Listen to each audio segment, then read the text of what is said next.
எழில்மிகு ஆலயம் எழுந்தே நின்று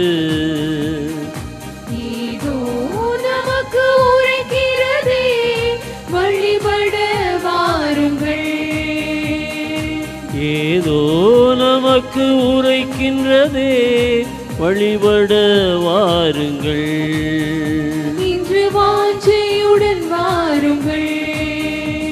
இறை வாஞ்சையுடன் வாருங்கள். எழுந்தே நின்று எழில்மிகு ஆலயம்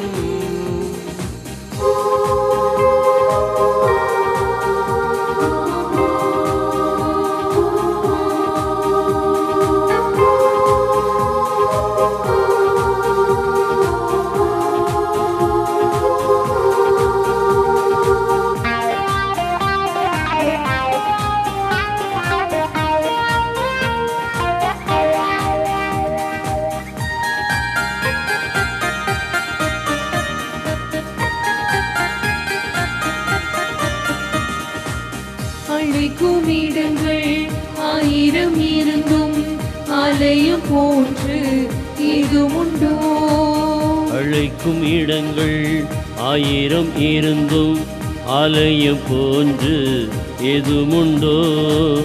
இறைவனை போலவே மானிட நம்மே, இறைவனை போலவே மானிட நம்மே இரக்கம் கொண்டோர் யாருமுண்டோ? இரக்கம் கொண்டோ யாருமுண்டோ? எழுமிகு ஆலயம் எழுந்தே நின்று எழில்மிகு ஆலயம்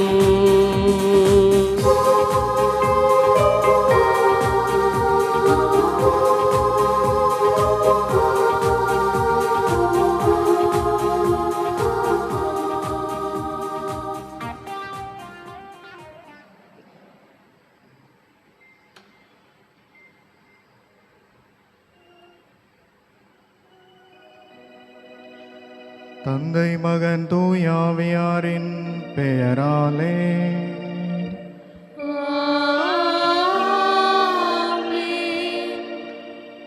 நம் ஆண்டவராகிய இயேசு கிறிஸ்துவின் அருளும் கடவுளின் அன்பும் தூய ஆவியாரின் நட்புறவும் உங்கள் அனைவரோடும் இருப்பதாக. உம்மோடும் இருப்பதாக.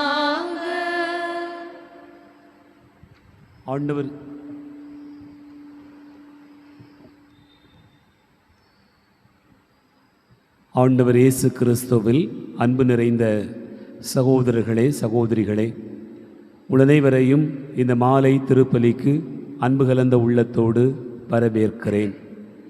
இன்று நம் அன்னையாம் திருச்சபை அன்னை மரியாளின் பிறப்பு பெருவிழாவை கொண்டாடி மகிழ்கிறது. உலகுக்கு மீட்பரை தந்த மரியாளின் பிறந்த நாள். அன்னை மரியாள் ஆண்டவருடைய ஆலயமாய் விளங்கினார் என்பதனை நாம் நினைவு கூறுகிறோம். அன்னை மரியாளுடைய பிறப்பால் நாம் எல்லோருமே மகிழ்வு கொள்ளுகிறோம். ஏனென்றால் நம்முடைய பழைய வாழ்வை மாற்றி அமைத்து கொள்ள, புதிய நம்பிக்கைக்குள்ளாக பயணிப்பதற்காக இறைவன் தந்திருக்கக்கூடிய மிக அற்புதமான ஒரு வாய்ப்பு தான் அன்னை மரியாள் என்பதனை நாம் பார்க்கிறோம். இந்த தாய் மரியாள் நம் வாழ்வினுடைய எல்லா நிகழ்வுகளிலும் நம்மோடு கூட பயணிக்கிறார். நமக்கு எல்லா வாழ்வினுடைய செல்வங்களையும் ஆண்டவர் இயேசுவிடத்திலிருந்து பெற்றுத்தருகிற, நமக்காய் பரிந்து பேசுகிற தாயாய் அவர் இருக்கிறார் என்பதனை நாம் எப்போதுமே நினைவு கூர்ந்தாலும் கூட, இந்த பிறப்பு பெருவிழா நம் எல்லோருக்குமான விடியலாக, மீட்பாக, வாழ்க்கையினுடைய இன்னொரு பயணத்திற்கான ஒரு தொடக்கமாக அமைகிறது என்பதனை நினைத்து பார்க்கிறோம். ஆகவே இந்த நாளில் அன்னை மரியாளுடைய பிறப்பு பெருவிழாவில் நம் எல்லோருடைய வாழ்வும் ஆசிர்வதிக்கப்பட, நம்முடைய பங்கு முழுக்க எல்லா மக்களும் எல்லா நலமும் வளமும் பெற்று மகிழ்ந்திருக்க நாம் வேண்டுவோம். இந்த நாளில் நாம் இன்னொரு பெரும் மகிழ்ச்சியை கொண்டாடுகிறோம். அன்னையினுடைய பிறப்பு பெருவிழாவில் நம்முடைய புதிய ஆலயம் பேராலயம் கட்டப்பட்ட 2வது ஆண்டு நினைவு கொண்டாட்டத்தில் நாம் கூடியிருக்கிறோம். ஒரு இடத்தில் ஆலயம் இருக்கிறது என்று சொன்னால் அங்கே வாழ்வு இருக்கிறது என்று பொருள்படுகிறது. ஆலயம் இருக்கிற இடத்தில் நம்பிக்கை இருக்கிறது. சோர்ந்து போயிருக்கக்கூடிய மக்களுக்கும் வாழ்க்கையில் புது தெம்பு என்பது இந்த ஆலயம்தான் தருகிறது. நம்முடைய வாழ்க்கை தொடங்குகிற இடமும் நிறைவேறுகிற இடமும் உண்மையில் ஆலயம்தான் என்பதை நாம் அறிவோம். இஸ்ரேல் மக்களுடைய வாழ்க்கையினுடைய எல்லா நிகழ்வுகளிலும் ஆலயம் மையப்படுத்தப்பட்டது என்பதை நாம் பார்க்கிறோம். இயேசுனுடைய பிறப்பு தொடங்கி எல்லா நிகழ்வுகளிலும் ஆலயத்தை சுற்றிய பணிகள் நிரம்ப இருந்திருக்கிறது. ஆகவே அப்படிப்பட்ட ஆலயம் நம் வாழ்வோடு கலந்துவிட்ட ஒரு ஆலயமாக மாறி நிற்கிறது. இந்த பேராலயமும் அப்படி ஒரு பல்வேறு நிலைகளில் நமக்கு ஆசீர்வாதங்களை அள்ளித்தருகிறது என்பதை நினைத்து பார்க்கிறோம். அதே வேளையில் இந்த பேராலயம் உருவாகுவதற்காக எத்தனையோ பேர் தங்களுடைய பொருளாதார உதவிகளை தாராளமாக கொடுத்திருக்கிறார்கள். தங்களுக்கு இயலாத நிலையிலும் கூட இந்த ஆலயம் எழும்பிட வேண்டும் என்பதற்காக கொடுத்து உதவி செய்திருக்கிறார்கள். அதுபோல பல்வேறு நிலைகளில் தங்களுடைய ஜெபங்களையும் வேண்டுதல்களையும் இந்த ஆலயத்திற்காக அவர்கள் ஏறெடுத்திருப்பதையும் நாம் நினைத்து பார்க்கிறோம். இப்படி பலருடைய தியாக உள்ளத்தால் ஜெபத்தால் கொடைகளால் இந்த ஆலயம் எழும்பி நிற்கிறது. ஆகவே அன்னை மரியாள் தன்னுடைய வாழ்வால் எப்படி ஆண்டவருக்கு ஏற்புடைய ஆலயமாக எழும்பி நின்றாரோ அதுபோல இந்த ஆலயம் தேடி வருகிற ஒவ்வொருவருமே மிகச்சிறந்த உயர்வான வாழ்வினுடைய செழிப்பான இடங்களை பெற வேண்டும் என்பதற்காக இந்த நாளில் நாம் நம்பிக்கையோடு ஆண்டவருடைய பாதத்தில் ஒன்று கூடி நன்றி உணர்வோடு ஆண்டவரிடத்திலே வேண்டுவோம். இந்த நாளில் நமது மத்தியிலே திருப்பலி நிறைவேற்றி நமக்காக ஜெபிப்பதற்காக நம்முடைய மறைமாவட்ட பரிபாலகர் பேரருட் தந்தை மோட்சராஜன் அவர்கள் இங்கே வருகை தந்து நமக்காக திருப்பலி நிறைவேற்றி ஆண்டவருடைய வார்த்தையை எடுத்து கூறவிருக்கிறார்கள். ஆகவே தந்தை அவர்களை அன்போடு கூட முதலில் வரவேற்று கொள்ளுகிறோம். அவர்களோடு இணைந்து இந்த நாளிலே திருப்பலி ஜெபிப்பதற்காக வருகை தந்திருக்கக்கூடிய அருட் தந்தையர்களையும் அன்போடு கூட வரவேற்று கொள்வோம். இறைவனுடைய பேரன்பும் அருளும் ஆசீர்வாதமும் இந்த பலியில் கலந்து கொள்கிற எல்லாருக்கும் நம்முடைய பங்கு இருக்கக்கூடிய எல்லா மக்களுக்கும் பெரும் ஆசீர்வாதமாய் கிடைக்க நாம் இணைந்து மன்றாடுவோம். இந்த திருப்பலியில் பின்வரும் கருத்துகளுக்காக வேண்டுவோம். இன்று பிறந்தநாள் காணுகிற அன்னை மரியாளுக்கு நன்றியாக ஒப்பு கொடுத்து ஒரு குடும்பத்தார் ஜெபிக்கிறார்கள். மேலும் அருள்தாஸ் ஜெபா குடும்பத்திற்கு இறைவன் செய்திருக்கூடிய நன்மைகளுக்கு நன்றியாகவும், குழந்தைகள் அரோ ஜஸ்வந்த், அரோ ஜெய்டன், ஆரோக்கிய ஜோசுவா, ஆரோக்கிய ஜெனோவா ஞானம் கல்வி இறைபக்தி அறிவு பெற்று வளரவும் ஆரோக்கிய அணை வழியாக ஒப்பு கொடுத்து ஜெபிக்கிறார்கள். அமல் ஆண்டனி ஜார்ஜ் குடும்பத்திற்கு இறைவன் செய்திருக்கூடிய நன்மைகளுக்கு நன்றியாக நாம் இந்த பலியில் வேண்டுவோம். கிரேன் பிக்ஸ்டன் ஜாஸ்பியோ குடும்பத்திற்கு இறைவன் செய்திருக்கூடிய நன்மைகளுக்கு நன்றியாக ஒப்பு கொடுத்து ஜெபிப்போம். புனித மிக்கேல் ரியல் ஏஜென்சி இறைவன் இந்த நிறுவனத்தாருக்கு செய்திருக்கக்கூடிய அனைத்து நன்மைகளுக்கு நன்றியாக ஒப்பு கொடுத்து ஜெபிப்போம். ஜார்ஜ் மோட்சம் இவர்களுடைய குடும்பத்திற்கு இறைவன் செய்திருக்கக்கூடிய நன்மைகளுக்கு நன்றியாகவும், ஜாஸ்லின் ஜெரோலின் இவர்களுடைய கல்விக்காகவும் தெய்வ பயத்தில் வளரவும் அனைவருடைய உடல் உள்ள சுகத்திற்காக வேண்டுவோம். அருள் ஞான ஸ்டீவன் ரோஸ்லின் குடும்பத்திற்கு இறைவன் செய்திருக்கக்கூடிய அனைத்து நன்மைகளுக்கு நன்றியாக ஒப்பு கொடுத்து ஜெபிப்போம். மேலும் ஒரு குடும்பத்தாருக்கு இறைவன் தொடர்ந்து செய்து வரக்கூடிய அனைத்து நன்மைகளுக்கு நன்றியாக ஒப்பு கொடுக்கிறார்கள். மேலும் அருட்தந்தையர்கள் ஆரோக்கிய சாமி ஜோக்கீம், மேலும் ஜெயராஜ், மரியம்மாள், அருளம்மாள் ஆகியோருடைய ஆன்ம இளைப்பாற்றிக்காக வேண்டுவோம். Amal P Rayan Fabiola, Irudayasamy Jasmine, Robert Jerry, Xavier Winston ஆகியோருடைய ஆன்ம இளைப்பாற்றிக்காகவும், குடும்பத்தில் மறித்த அனைத்து ஆன்மாக்களுடைய இளைப்பாறுதலுக்காகவும், உத்தரக ஸ்தலத்தில் கூடிய ஆன்மாக்களுடைய இளைப்பாறுதலுக்காக வேண்டுவோம். ஹார்ட்லி மேக்ஸ்டன் ரொட்ரிகோ, லிபார்டின் ரொட்ரிகோ, கிளாஸ்டர் Rodrigo, Gilbert Rodrigo, Mark Fernando, Dayapari Fernando, Premrajan Fernando ஆகியோருடைய ஆன்ம இளைப்பாற்றிக்காக இப்பலியில் வேண்டுவோம். அன்பார்ந்தவர்களே, இணைந்து நாம் ஜெபிக்கிற இந்த பலியை இறைவன் ஏற்றுக்கொள்ள தடையாயிருக்கிற நம்முடைய பாவங்கள் பலவீனங்களுக்காக மனமருந்துவோம். ஆண்டவரிடத்திலே மன்னிப்பு கேட்போம்.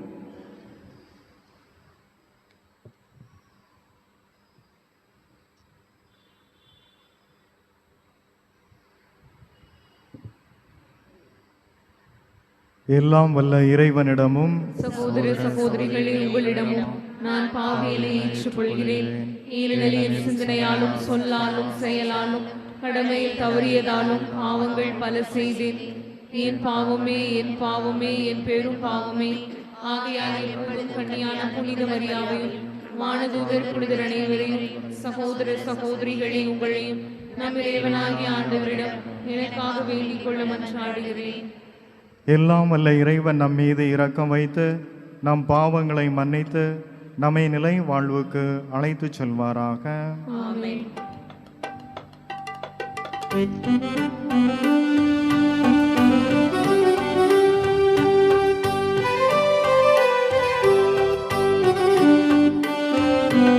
ஆண்டவரே இரக்கமாயிரும். ஆண்டவரே இரக்கமாயிரும். கிறிஸ்துவே இரக்கமாயிரும். கிறிஸ்துவே இரக்கமாயிரும். ஆண்டவரே இரக்கமாயிரும். ஆண்டவரே இரக்கமாயிரும்.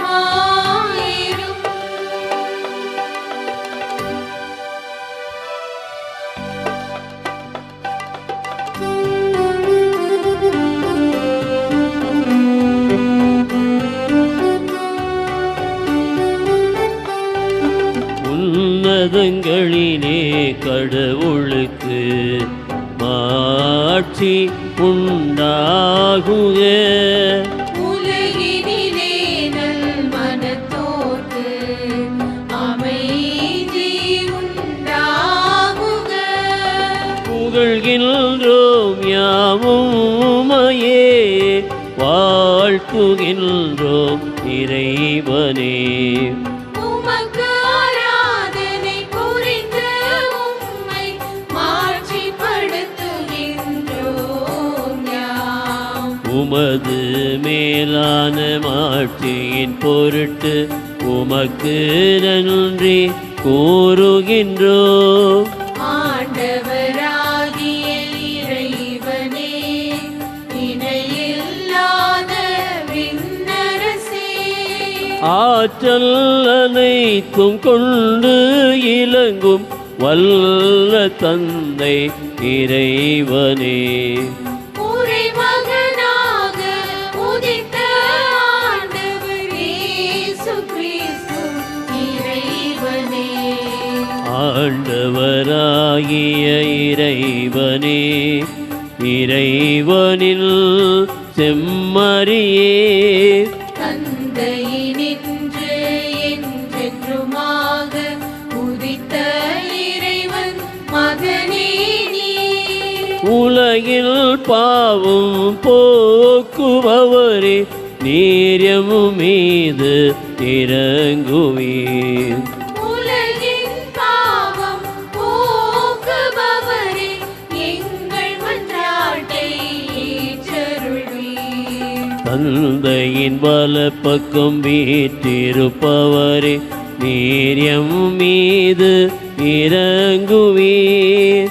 ஏனெனில் இயேசு கிறிஸ்துவே, நீர் ஒருவரே தூயவர். நீர் ஒருவரே ஆண்டவர், நீர் ஒருவரே உன்னதர். தூய ஆவியாரோடு தந்தை இறைவனின் ஆட்சியில் இருப்பவர் நீரே.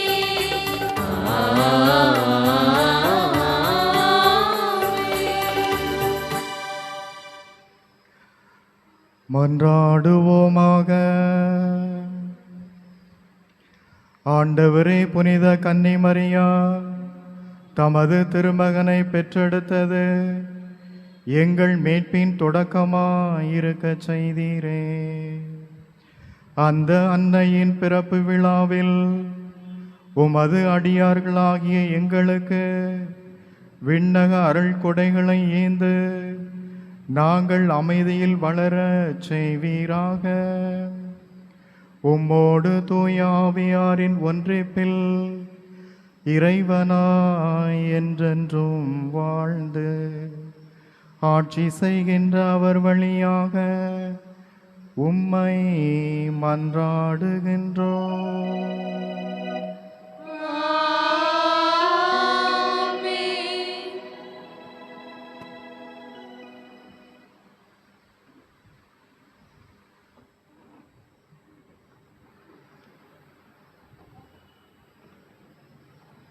முதல் வாசகம். இஸ்ரேலை ஆளப்போகின்றவர் உன்னிடமிருந்தே தோன்றுவார். இறைவாக்கினர் மீகா நூலிலிருந்து வாசகம்.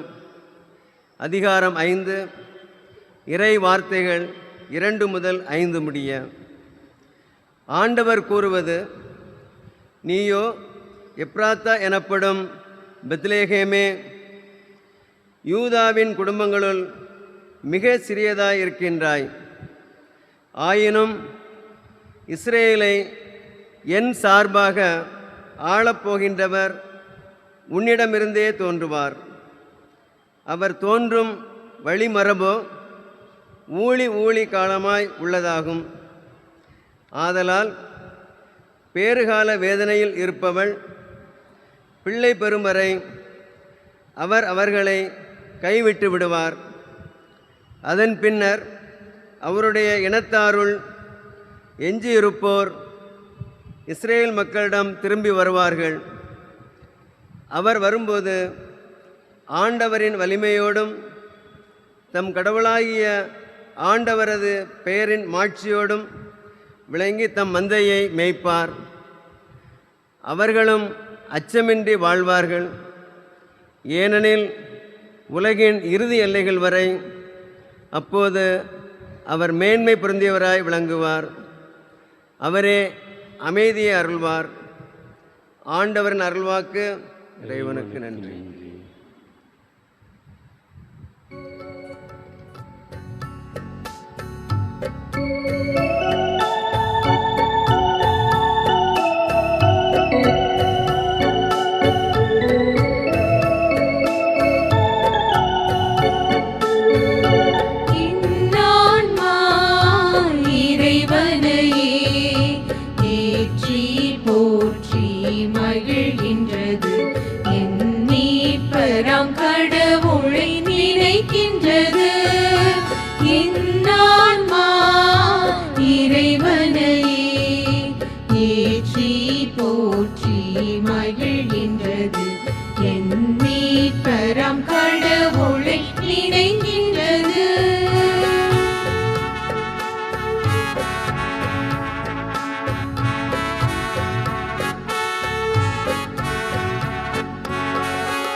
மகிழ்கின்றது என்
என்னான்மா இறைவனையே ஏற்றி போற்றி மகிழ்கின்றது.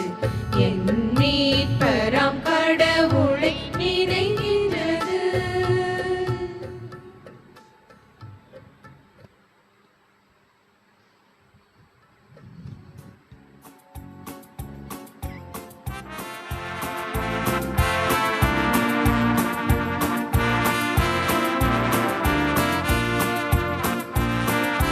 அல்லேலூயா, அல்லேலூயா, அல்லேலூயா,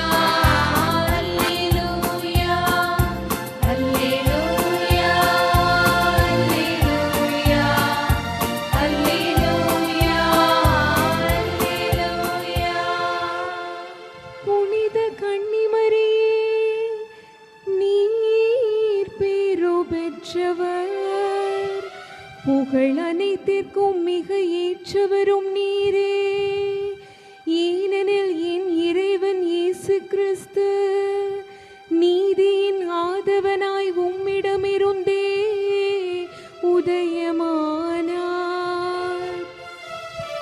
அல்லேலூயா, அல்லேலூயா, அல்லேலூயா, அல்லேலூயா. ஆண்டவர் உங்களோடு இருப்பாராக. உம் ஆன்மாவோடும் இருப்பாராக. தூய மத்தேயு எழுதிய பரிசுத்த நற்செய்தியிலிருந்து வாசகம். ஆண்டவரே, மாட்சி உமக்கே.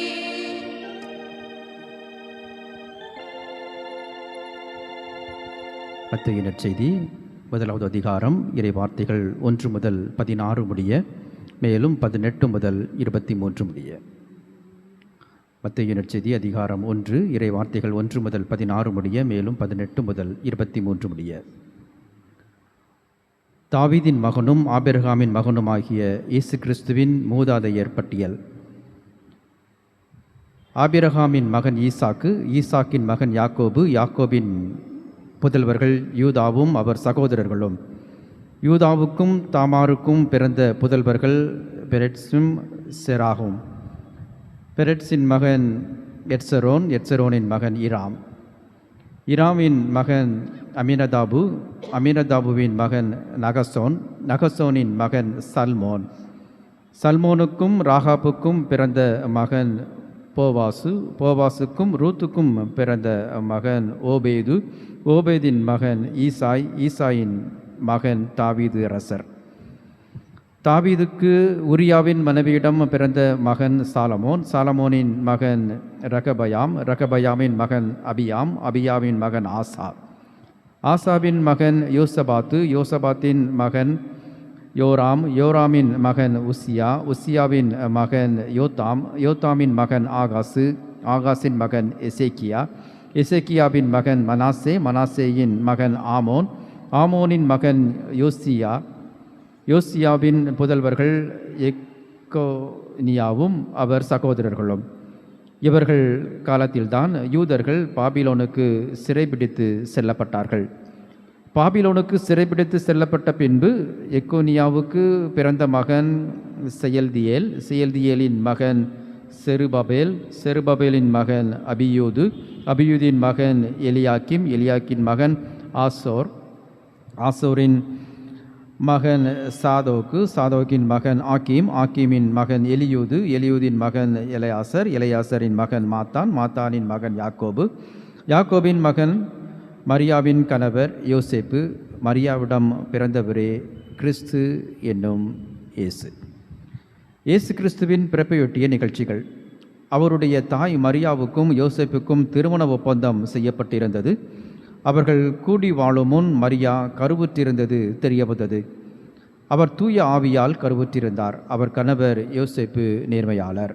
அவர் மரியாவை இகழ்ச்சிக்கு உள்ளாக்க விரும்பாமல் மறைவாக விலக்கிவிட திட்டமிட்டார். அவர் இவ்வாறு சிந்தித்து கொண்டிருக்கும்போது ஆண்டவரின் தூதர் அவருக்கு கனவில் தோன்றி, யோசேப்பே, தாவீதின் மகனே, உன் மனைவி மரியாவை ஏற்றுக்கொள்ள அஞ்ச வேண்டாம். ஏனெனில் அவர் கருவுற்றிருப்பது தூய ஆவியால் தான்.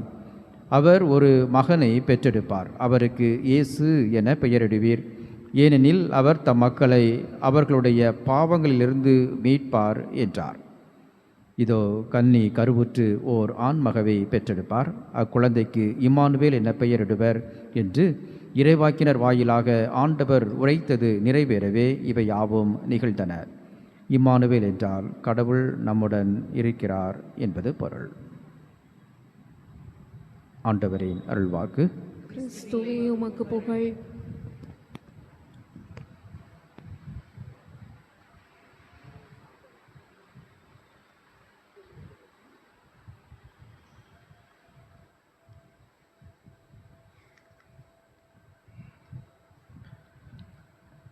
இறை இயேசு கிறிஸ்துவில் பிரியமானவர்களே, இன்றைய நாளானது நாம் அனைவருக்குமே ஒரு முக்கியமான ஒரு நாளாக இருக்கிறது. நாம் அனைவரும் இன்றைய நாளில் 2 பெரிய விழாக்களை கொண்டாடுகிறோம். முதலாவதாக நமது அன்னையினுடைய பிறப்பு விழாவையும், அதே போல இந்த பேராலயம் கட்டப்பட்ட அந்த விழாவையும் நாம் கொண்டாடுகிறோம். எனவே இன்றைய நாளில் இஸ்ராயேல் மக்களுக்கு கோவில் என்பது எப்படி இருந்தது, அன்னை மரியாள் எப்படி ஒரு கோவிலாக திகழ்ந்தார் என்று சிந்தித்து பார்ப்போம். கோவிலை பற்றி சொல்லுகிற போது காசி ஆனந்தன் என்ற ஒரு கவிஞர் ஒரு அழகான கவிதை சொல்லுகிறார். கோவில் செருப்புகளை வெளியே வைத்துவிட்டு உள்ளே போகிறது அழுக்கு. கோவில் செருப்புகளை வெளியே வைத்துவிட்டு உள்ளே போகிறது அழுக்கு. இந்த கவிதையினுடைய அர்த்தம் நம் அனைவருக்குமே புரிந்திருக்கும். கோவில் என்பது ஒரு புனிதமான இடம். எனவேதான் கோவிலுக்குள் நாம் செருப்புகளை போட்டு வருவதில்லை. ஏனெனில் நாம் செருப்புகளை போட்டுக்கொண்டு எல்லா இடங்களுக்கும் செல்கிறோம். அந்த செருப்புகளில் தூசி படிந்திருக்கும், அழுக்குகள் இருக்கும், துர்நாற்றம் வரும். எனவே அப்படிப்பட்ட செருப்புகளை புனிதமான இந்த ஆலயத்திற்குள் நாம் போட்டு வருவதில்லை. ஆனால் இன்னும் ஆழமாக நாம் சிந்தித்து பார்த்தோம் என்று சொன்னால், நமது செருப்புகளில் இருக்கக்கூடிய தூசியை விட, செருப்புகளில் படிந்திருக்கக்கூடிய அழுக்குகளை விட, செருப்புகளில் இருந்து வரக்கூடிய துர்நாற்றத்தை விட ஒவ்வொரு மனிதனுடைய உள்ளமும் அழுக்குகளாலும் தூசுகளாலும் நாற்றங்களாலும் நிறைந்திருக்கிறது என்பதுதான் உண்மை. எனவே கோவிலை நாம் எவ்வாறு ஒரு புனிதமான ஒரு இடமாக கருதுகிறோமோ, அதே போல நமது உள்ளத்தையும் நாம் ஒரு கோவிலாக கருத வேண்டும். இதைத்தான் ஆண்டவர் இயேசு அழகாக சொன்னார்.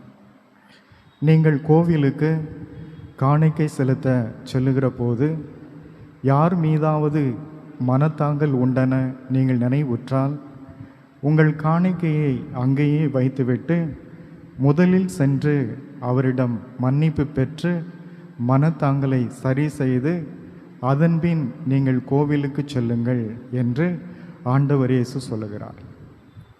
உண்மையிலேயே இதையெல்லாம் நாம் சரியாக கடைபிடித்தோம் என்று சொன்னால் யாருமே ஆலயத்திற்குள் நுழைய முடியாது. ஆனால் அப்படிப்பட்ட வாழ்க்கை வாழ வேண்டும், அதுதான் இறைவனுடைய ஒரு விருப்பமாக இருக்கிறது என்பதை ஆண்டவர் இயேசு நமக்கு அழகாக படம் பிடித்து காட்டுகிறார். யூத மக்களை பொறுத்த அளவில் அவர்கள் உலகமெல்லாம் இருந்தாலும் அவர்களுக்கு ஒரே ஒரு கோவில் தான் இருக்கிறது. அதுதான் எருசலேமில் இருக்கக்கூடிய ஒரு கோவில். மற்ற இடங்களிலெல்லாம் அவர்கள் சினகாக்ஸ் என்று சொல்லக்கூடிய ஜெபக்கூடங்களை தான் அவர்கள் வைத்திருந்தார்கள். எனவே ஜெபக்கூடங்களில் இறை வார்த்தை வாசிப்பது, அந்த இறை வார்த்தைக்கான விளக்கங்களை சொல்லுவது என்பதுதான் அந்த ஜெபக்கூடங்களில் நடந்தது. ஆனால் அந்த எருசலேம் கோவிலில் மட்டும்தான் பலிகள் செலுத்தப்பட்டது என்று நாம் பார்க்கின்றோம். எனவே அப்படிப்பட்ட கோவில் எப்போது கட்டப்பட்டது என்று சொன்னால் சாலமோன் அரசருடைய காலத்தில்தான் கட்டப்பட்டது. கிமு 962 922 வரை ஆட்சி செய்த அந்த சாலமோன் காலத்தில்தான் எருசலேம் ஆலயமானது கட்டப்பட்டது. எனவே இந்த எருசலேம் ஆலயம் கட்டப்படுவதற்கு முன்பதாக அந்த இஸ்ராயேல் மக்கள் கோவிலை எவ்வாறு அவர்கள் புரிந்து கொண்டார்கள் என்று நாம் சிந்தித்து பார்க்க வேண்டும். ஆண்டவர் எல்லா மக்களுக்குமே காட்சி கொடுக்கிறார். ஆதாம், ஏவாள், காயின், ஆபேல், நோவா, ஆபிரகாம், ஈசாக்கு, யாக்கோபு, மோசே, யோசுவா, சாமுவேல் என்று தொடர்ச்சியாக எல்லா மக்களுக்குமே இறைவன் காட்சி கொடுக்கிறார். எல்லா மக்களையும் ஆண்டவர் சந்திக்கின்றார். ஆண்டவர் எங்கெல்லாம் இவர்களை சந்திக்கிறார்களோ அந்த இடமெல்லாம் ஒரு புனிதமான ஒரு இடமாக, ஒரு கோவிலாக கருதப்பட்டது என்பதைத்தான் விவிலியத்தில் நாம் வாசிக்கின்றோம். உதாரணமாக யாக்கோபு ஒரு புனிதமான இடத்தை, கோவிலை எப்படி தேர்ந்து கொண்டார் என்று நாம் பார்க்கலாம். தொடக்க நூல் புத்தகம் 28வது அதிகாரம் 10 முதல் 22 வரை உள்ள வசனங்கள் நமக்கு எடுத்து சொல்லுகிறது. யாக்கோபு பெத்தேல் என்ற இடத்திற்கு போகிறார். இரவு நேரமாகிறது. அவர் அங்கேயே தங்கிவிடுகிறார். ஒரு கல்லை எடுத்து தனது தலையின் கீழ் வைத்து அவர் தூங்குகிறார். தூங்குகிற போது அவருக்கு ஒரு காட்சி அருளப்படுகிறது. அது என்னவென்றால், விண்ணிற்கும் மண்ணிற்குமாக ஒரு மிகப்பெரிய ஏணி ஒன்று இருக்கிறது. அந்த ஏணியின் மேல் ஆண்டவரின் தூதர்கள் ஏறுவதும் இறங்குவதுமாக இருக்கிறார்கள். அந்த ஏணியின் உச்சியில் ஆண்டவர் அமர்ந்திருக்கிறார். இதுதான் யாக்கோபு கண்ட ஒரு காட்சியாக இருக்கிறது. எனவே யாக்கோபு அந்த காட்சியிலிருந்து மீண்டும் எழுந்து அவர் ஒரு அழகான இறை வார்த்தை சொல்லுகிறார். அதைத்தான் தொடக்க நூல் புத்தகம் 28வது அதிகாரம் 16வது வசனத்தில் நாம் வாசிக்கின்றோம். அவர் கூறுகிறார், உண்மையாகவே ஆண்டவர் இவ்விடத்தில் இருக்கிறார். நானோ இதை அறியாதிருந்தேன் என்று அச்சமடைந்து, இந்த இடம் எவ்வளவு அச்சத்திற்கு உரியது! இதுவே இறைவனின் இல்லம், விண்ணுலகின் வாயில் என்று சொல்லுகிறார். பெத்தேலில் ஆண்டவர் காட்சி கொடுத்த அந்த இடம்தான் ஒரு புனிதமான இடம், இறைவனின் இல்லம், ஒரு கோவில் என்பதை யாக்கோபு அறிந்து கொண்டார். எனவே அதே போல மோயிசனுடைய வாழ்விலும் நாம் பார்க்கின்றோம். மோயிசன் மிதியான் நாட்டில் அவர் ஆடு மேய்த்து கொண்டிருக்கிறார். எனவே அவ்வாறு ஆடு மேய்த்து கொண்டு ஓரேபு என்ற இடத்தை அவர் வந்தடைகிறார். அவர் அந்த ஓரேபு என்ற இடத்தில் ஒரு ஆடு மேய்த்து கொண்டிருக்கிற போது ஒரு முட்புதரானது அங்கு இருக்கிறது. திடீரென அது தீப்பற்றி எரிக்கிறது. அது என்னவென்று பார்ப்பதற்காக மோயிசன் அருகில் செல்ல முயற்சிக்கிறார். அப்போது ஆண்டவரின் குரலை அவர் கேட்கிறார். மோசே, நீ அருகில் வராதே. நீ நிற்கின்ற இந்த இடம் மிகவும் புனிதமான ஒரு இடம். எனவே உனது செருப்புகளை கழற்றி வைத்துவிட்டு நீ அருகில் வா என்று சொல்லுகிறார். மோயிசனை பொறுத்த அளவில் அந்த எரிகின்ற முட்செடி இருந்த அந்த இடம் ஒரு புனிதமான இடமாக, ஒரு இறைவனுடைய இல்லமாக, ஒரு கோவிலாக இருந்தது என்பதை நாம் பார்க்கின்றோம். எனவே இறைவன் தான் இருக்க விரும்புகின்ற இடத்தை அவரே தேர்ந்தெடுக்கின்றார். இறைவன் எங்கெல்லாம் மனிதர்களை சந்தித்து பேசுகிறாரோ அந்த இடங்கள்லாம் அவர்களுக்கு ஒரு கோவிலாகவே கருதப்பட்டது என்று நாம் பார்க்கின்றோம். எனவே இந்த இஸ்ராயேல் மக்கள் எகிப்தில் அடிமைகளாக இருந்து மீண்டும் வாக்களிக்கப்பட்ட நாட்டை நோக்கி மோயிசன் அவர்களை வழிநடத்தி சொல்லுகிறார். அவர்கள் சீனாய் என்ற மலையை அவர்கள் வந்தடைகிறார்கள். மோயிசன் சீனாய் மலையை வந்தடைந்ததும் மக்கள் எல்லோரும் நீங்கள் இங்கேயே இருங்கள் என்று சொல்லிவிட்டு அவர் வேண்டுவதற்காக மலை மீது ஏறி செல்லுகிறார்.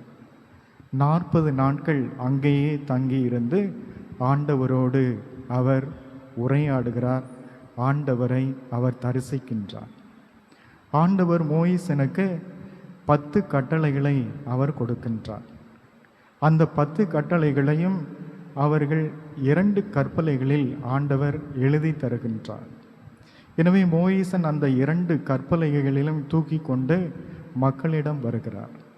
எனவே மக்கள் அந்த 2 கற்பலைகளுக்கும் ஒரு உடன்படிக்கை பேழை செய்து அதை எல்லா இடங்களுக்கும் அவர்கள் தூக்கி சென்றார்கள் என்று பார்க்கின்றோம்.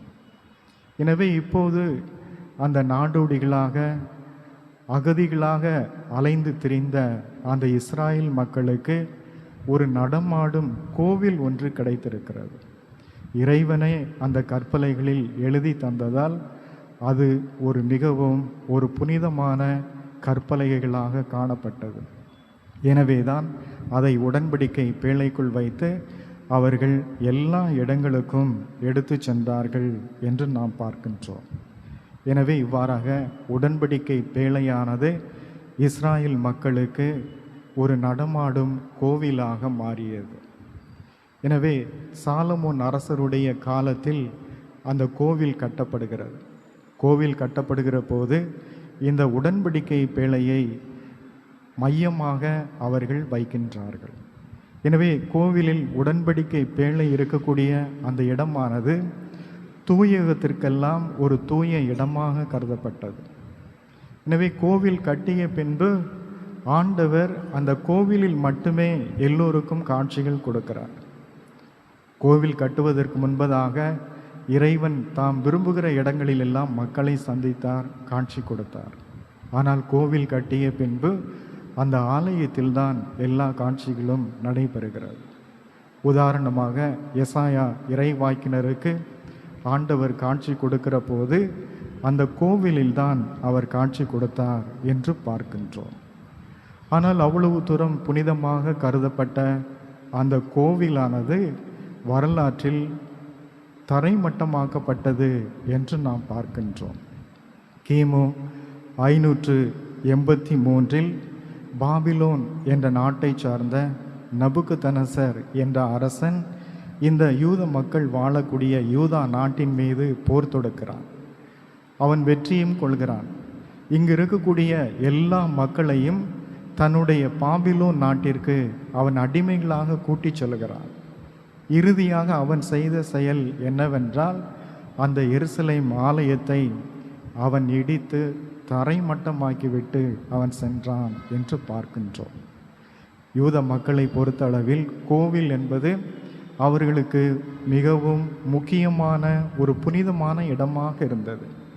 கோவில்தான் எல்லாம் அவர்கள் என்றிருந்தார்கள். எனவே கோவிலே இடிந்து தரைமட்டமாக பின்பு அவர்கள் ஒரு நடமாடும் நடைப்பிணங்களாகவே வாழ்ந்து வந்தார்கள். அடிமைகளாக அந்த பாபிலோன் நாட்டில் அவர்கள் வாழ்ந்து வருகிறார்கள். ஆலயம் இல்லை, உடன்படிக்கை பேழை இல்லை, ஆண்டவர் நம்மோடு இல்லையோ, நாம் என்ன பாவம் செய்தோம், ஆண்டவரிடம் நாம் எப்படி திரும்புவது என்ற ஒரு குழப்பமான மனநிலையில் இருக்கிறார்கள். அப்போதுதான் எசேக்கியேல் இறைவாக்கினருக்கு ஆண்டவர் மீண்டும் ஒரு காட்சி கொடுக்கின்றார். அது என்னவென்றால் அந்த எருசலேம் ஆலயத்திலிருந்து தண்ணீரானது வழிந்தோடுகிறது. ஆலயத்தில் இருக்கக்கூடிய எல்லா வாயில் வழியாகவும் அந்த தண்ணீர் நுழைந்து செல்கிறது. இந்த தண்ணீர் எல்லா இடங்களுக்கும் பாய்கிறது. பாலைவனத்தில் பாய்கிற போது அங்கு மரங்கள் தோன்றுகிறது. பாலைவனம் சோலைவனமாக மாறுகிறது. அது சாக்கடலுக்கு சென்று சேருகிறது.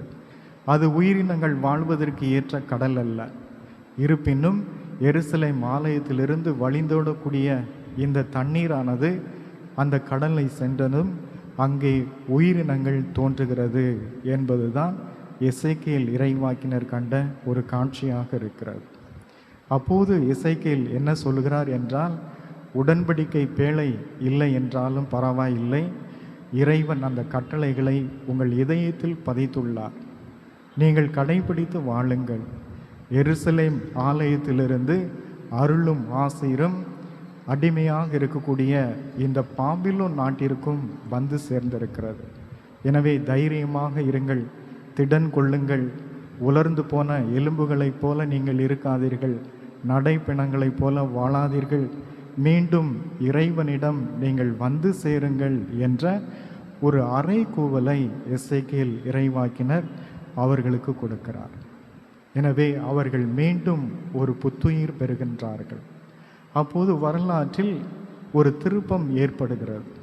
அது என்னவென்றால், பாரசீகம் என்று சொல்லக்கூடிய அந்த நாட்டை சார்ந்த சைரஸ் என்ற மன்னன் இந்த பாபிலோன் மீது அவன் போர் தொடுக்கின்றான். அவன் வெற்றியும் கொள்கின்றான். எனவே அந்த பாபிலோன் நாட்டில் வாழக்கூடிய எல்லா யூத மக்களுக்கும் அவன் விடுதலை கொடுக்கின்றான். விடுதலை கொடுத்ததோடு மட்டுமல்லாமல் எஸ்ரா, நெகேமியா போன்ற தலைவர்களை அழைத்து அவன் பொன்னும் பொருளும் வெள்ளியும் எல்லாவற்றையும் அவன் காணிக்கையாக கொடுக்கிறான். இடிந்து போன உங்களுடைய ஆண்டவருக்கான ஆலயத்தை நீங்கள் கட்டி எழுப்புங்கள், மீண்டும் புத்துயிர் பெறுங்கள், விடுதலையாகி நீங்கள் செல்லுங்கள் என்று அவர்களுக்கு விடுதலை கொடுக்கிறான். எனவே பாபிலோனிலிருந்து இந்த யூத மக்கள் மீண்டும் அவர்கள் தங்களுடைய வாக்களிக்கப்பட்ட நாட்டிற்கு வருகிறார்கள். ஒரு மிகப்பெரிய ஆலயத்தை அவர்கள் கட்டுகிறார்கள். அந்த ஆலயம்தான் இறைமகன் இயேசு வாழ்ந்த போதும் இருந்தது. அதில்தான் அவர் காணிக்கையாக ஒப்பு கொடுக்கப்பட்டார். 12 வயதில் அவர் காணாமல் போனதும் இந்த ஆலயத்தில்தான். எனவே அப்படிப்பட்ட ஆலயம் அல்லது கோவிலை பற்றி ஆண்டவர் இயேசு ஒரு மிகப்பெரிய ஒரு இறைவாக்கு ஒன்றை தருகிறார். அது என்னவென்றால், நீங்கள் காண்கின்ற இந்த அழகு மிகுந்த ஆலயமானது இடித்து தரைமட்டமாக்கப்படும் என்பதுதான்.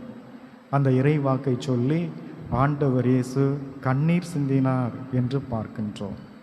எனவே அந்த இறைவாக்கானது வரலாற்றில் நிறைவேறியது. கிபி 70ஆம் ஆண்டு ரோமையர்களால் மீண்டும் அந்த ஆலயமானது இடித்து தரைமட்டமாக்கப்பட்டது. அந்த ஆலயம்தான் இன்றும் எருசலேமில் தரைமட்டமாகி கிடக்கிறது. ஏறக்குறைய 2000 ஆண்டுகளாக ஒரு ஆலயம் தரைமட்டமாகி இருக்கிறது. இந்த உலகத்திலேயே மிகவும் அதிகாரம் கொண்டவர்கள், அதிக பணபலம் கொண்டவர்கள், செல்வம் நிறைந்தவர்கள், இந்த உலகையே ஆட்டி படைக்கக்கூடியவர்கள், அறிவாளிகள், திறமைசாலிகள் எல்லோருமே இந்த யூத மதத்தை சார்ந்தவர்கள் தான். ஆனால் அவர்களால் இன்னமும் அந்த ஆலயத்தை கட்டி எழுப்ப முடியவில்லை. எதற்காகவெனில் அவர்கள் இன்னமும் மெசியாவுக்காக அவர்கள் காத்து கொண்டிருக்கிறார்கள். மெசியா வருவார், அவர் ஆலயத்தை கட்டி எழுப்புவார், நாம் மீண்டும் புத்தெழுச்சி பெறுவோம் என்பதுதான் அவர்களுடைய ஒரு நம்பிக்கை. ஆனால் மெசியா வந்துவிட்டார். அவருக்கான ஒரு ஆயத்தத்தை திருமுழுக்கு யோவான் நமக்கு தந்தார். அந்த மெசியா தான் ஆண்டவர் இயேசு என்பதுதான் நமது ஒரு இறை நம்பிக்கையாக இருக்கிறது. எனவே இந்த மெசியாவை இந்த மண்ணுலகிற்கு அனுப்ப வேண்டும். எல்லா மக்களையும் பாவங்களிலிருந்து விடுவிக்க வேண்டும். தனது இரத்தத்தால் எல்லா மக்களுடைய பாவங்களையும் கழுவி இந்த மனுக்குலத்தை மீட்க வேண்டும் என்பதுதான் இறைவனுடைய ஒரு விருப்பம். எனவே அப்படிப்பட்ட மெசியாவை இந்த மண்ணுலகிற்கு அனுப்புவதற்கு ஆண்டவர் ஒரு பெண்ணை தேர்ந்தெடுக்கிறார். அந்த பெண்தான் அன்னை மரியாள். அன்னை மரியாள் எப்போதும் கன்னியாகவும் எப்போதும் ஒரு அன்னையாகவும் இருக்கிறார். அந்த அன்னையை ஆண்டவர் எந்த ஒரு பாவமும், எந்த ஒரு மாசும், எந்த ஒரு தீமையும் அண்டாமல் இறைவனை கருவாக உருவாக்க ஒரு கோவிலாக ஆண்டவர் அன்னை மரியாளை அவர் தயார் செய்தார் என்று பார்க்கின்றோம். அவ்வளவு தூரம் ஒரு புனிதமிக்க, எல்லா அருளுக்கெல்லாம் அருளை பெற்ற ஒரு பெண்மணி தான் நமது தாய் அன்னை மரியாள். அவருடைய பிறப்பு விழாவை தான் இன்று நாம் கொண்டாடுகின்றோம்.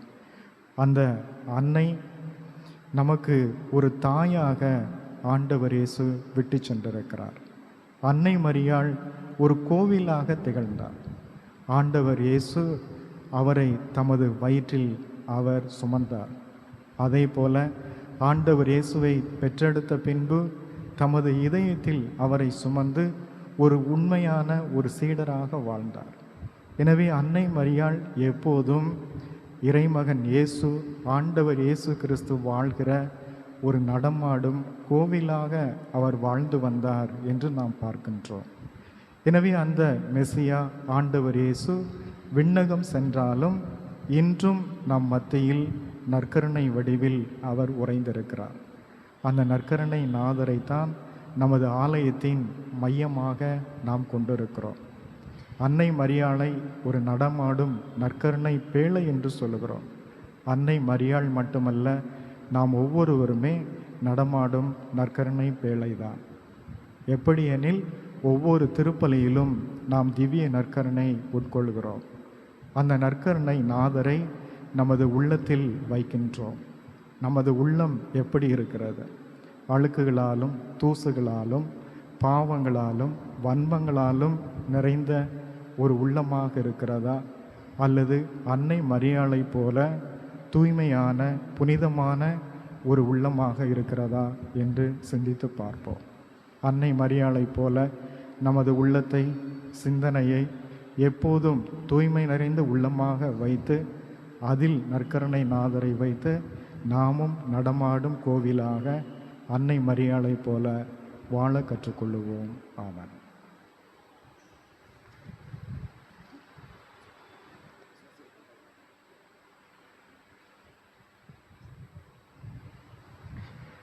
அனைவரும் எழுந்து நின்று நமது விசுவாசிகள் மன்றாட்டை எடுத்துரைப்போம்.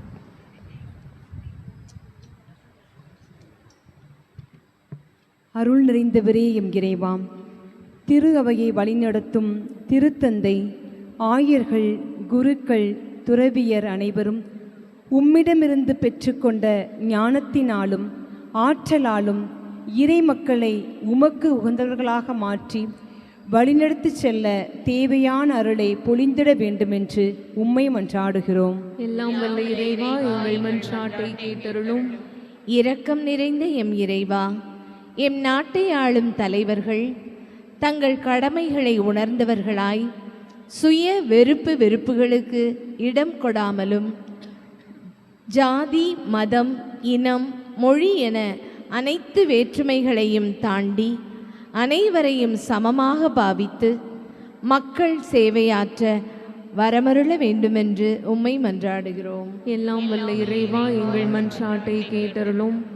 ஞானத்தின் ஊற்றே எம் இறைவா, நாங்கள் பெற்றுக்கொண்ட அனைத்து கொடைகளும் உமது அருள் ஆற்றலினால் கிடைத்தது என்பதை மனதில் கொண்டு நிலையான உமது பேரன்பில் நிலைத்து வாழ்வின் சுமைகளை உம்மோடு சேர்ந்து சுமக்கவும் பாத சுவடுகளை பின்பற்றி வாழவும் வரமருள வேண்டும் என்று உம்மை மன்றாடுகிறோம். எல்லாம் வல்ல இறைவா, எங்கள் மன்றாட்டை கேட்டருளும். வாழ்வளிப்பவரே எம் இறைவா, இத்திருப்பலியில் பங்கு கொள்ளும் நாங்கள் அனைவரும் எமது அன்றாட வாழ்வில் கடவுளை முதன்மையாக கொண்டு அவருக்கு உகந்தவற்றை கற்றுக்கொண்டு இறை சித்தத்திற்கு ஏற்றபடி வாழ அருள் புரிய வேண்டும் என்று உம்மை மன்றாடுகிறோம். எல்லாம் வல்ல இறைவா, எங்கள் மன்றாட்டை கேட்டருளும். மாட்சிமிகு மன்னவரே எம் இறைவா, பாளை மறை மாவட்டம் தூய சவேரியார் பேராலயத்தின் 2ஆம் ஆண்டு அர்ச்சிப்பு நாளில் பங்குத்தலத்தில் உள்ள அனைத்து இறைமக்கள் அனைவரும் நல்ல உடல் நலம், ஆன்ம பலமும் தந்து காத்திடவும் உமது மாட்சிமிகு கோவிலில் பெற்றுக்கொண்ட வளங்களுக்கு ஏற்ப நன்றியின் மக்களாக தொடர்ந்து வாழ்ந்திடவும் வரமருள வேண்டுமென்று உம்மை மன்றாடுகின்றோம். எல்லாம் வல்ல இறைவா, எங்கள் மன்றாட்டை கேட்டருளும். நமது தனிப்பட்ட தேவைகளுக்காக இறைவனிடம் மௌனமாக மன்றாடுவோம். அன்பு தந்தை இறைவா, இந்த நல்ல நாளை தந்தமைக்காக நன்றி கூறுகிறோம். இந்த நாளில் இந்த ஆலயத்தில் நாங்கள் அனைவரும் கூடி ஜெபிக்கின்றோம். எங்கள் ஒவ்வொருவரையும் நீர்தாமை நிறைவாக ஆசீர்வதியும். எங்களுடைய விண்ணப்பங்கள் எல்லாவற்றையும் நீர்தாமை அறிந்திருக்கிறீர். அவற்றையெல்லாம் நிறைவேற்றி தரவும் உமது திருவுளம் எது என்பதை உணர்ந்து அன்னை மரியாளை போல தூய்மையான உள்ளத்தோடு நடமாடும் நற்கருணை ஆலயமாக நாங்கள் உருவாக நீர்தாமே தயவு புரிய வேண்டுமென்று எங்கள் ஆண்டவர் கிறிஸ்து வழியாக உமை மன்றாடுகின்றோம். ஆமென்.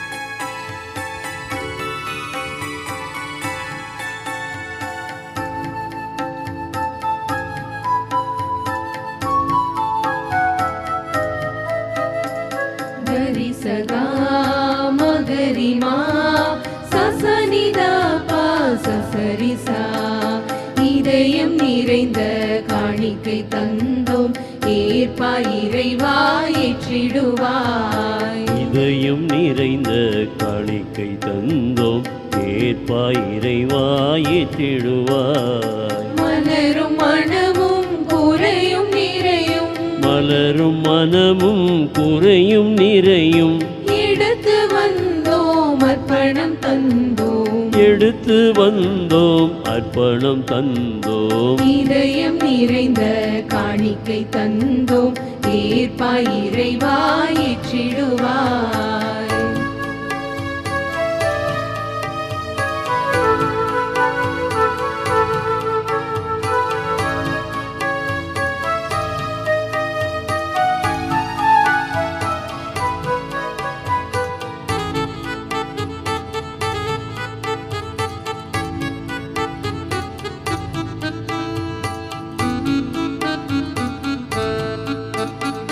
வறியோர் வாழ்வும் எளியோர் உழைப்பும் அழித்தோம் அன்பாய் ஏற்பாயே. வறியோர் வாழ்வும் எளியோர் உழைப்பும் அளித்தோம் அன்பாய் ஏற்பாயே. பலியின் பொருளாய் பணியில் பலியாய் பகிர்ந்தே மகிழ்வோம் காணிக்கையாய். வார்த்தை வாழ்வாக எமை கோதுமை அப்பமாய் மாற்றிடுமே. வார்த்தை வாழ்வாக எமை கோதுமை அப்பமாய் மாற்றிடுமே. உழைப்பின் பயனும் அப்பமும் ரசமும் உவந்தே ஏற்பாய் அர்ப்பணமே. உழைப்பின் பயனும் அப்பமும் ரசமும் வந்தே ஏற்பாய் அர்ப்பணமே. இதயம் நிறைந்த காணிக்கை தந்தோம் ஏற்பாய் இறைவா ஏற்றிடுவாய். இதயம் நிறைந்த காணிக்கை தந்தோம் ஏற்பாய் இறைவா ஏற்றிடுவாய். சகோதர சகோதரிகளே, என்னுடையதும் உங்களுடையதுமான பலி எல்லாம் வல்ல தந்தையாக இறைவனுக்கு ஏற்றதாகும்படி மன்றாடுங்கள். ஆண்டவர் தம் பெயரில் புகழ்ச்சிக்காகவும் ஆட்சிக்காகவும் நமது நன்மைக்காகவும் புனித திரு அவையின் அனைத்து நலன்களுக்காகவும் உமது கையிலிருந்து இப்பலியை ஏற்றுக்கொள்வாராக. ஆண்டவரே, புனித கன்னி மரியாவுடைய பிறப்பு விழாவை மகிழ்ச்சியுடன் கொண்டாடும் நாங்கள் எங்கள் காணிக்கைகளை உமக்கு அளித்து உம்மை வேண்டுகின்றோம். அந்த கன்னியிடமிருந்து மனிதராக பிறக்க திருவுளம் கொண்ட உமது திருமகன் எங்களுக்கு உதவுவாராக. என்றென்றும் வாழ்ந்து ஆட்சி செய்கின்ற அவர் வழியாக உம்மை மன்றாடுகின்றோம்.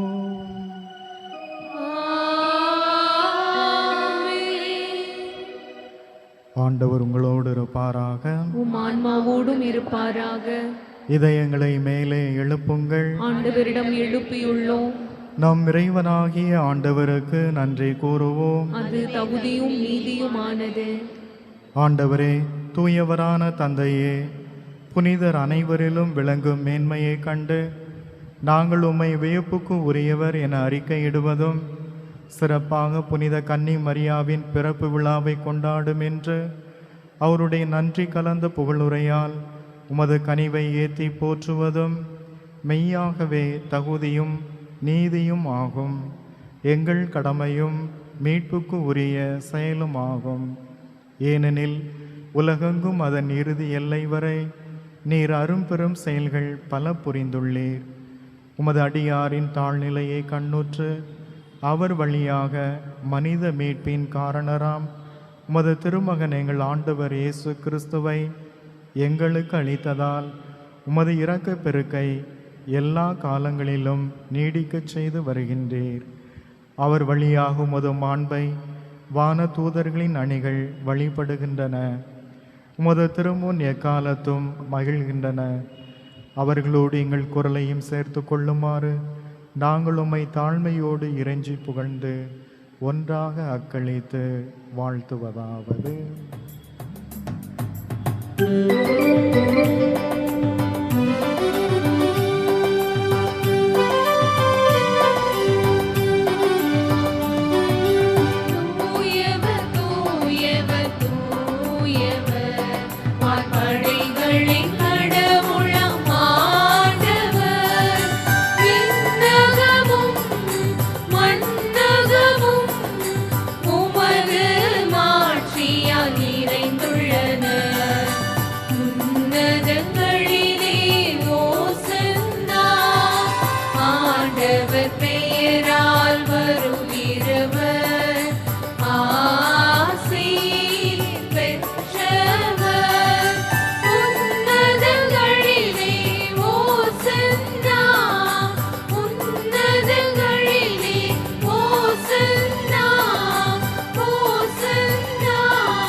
ஆண்டவரே, நீர் மெய்யாகவே தூயவர், தூய்மை அனைத்திற்கும் ஊற்று. ஆகவே உம்முடைய ஆவியை பொழிந்து இக்காணிக்கையை தூய்மைப்படுத்த உம்மை வேண்டுகின்றோம்.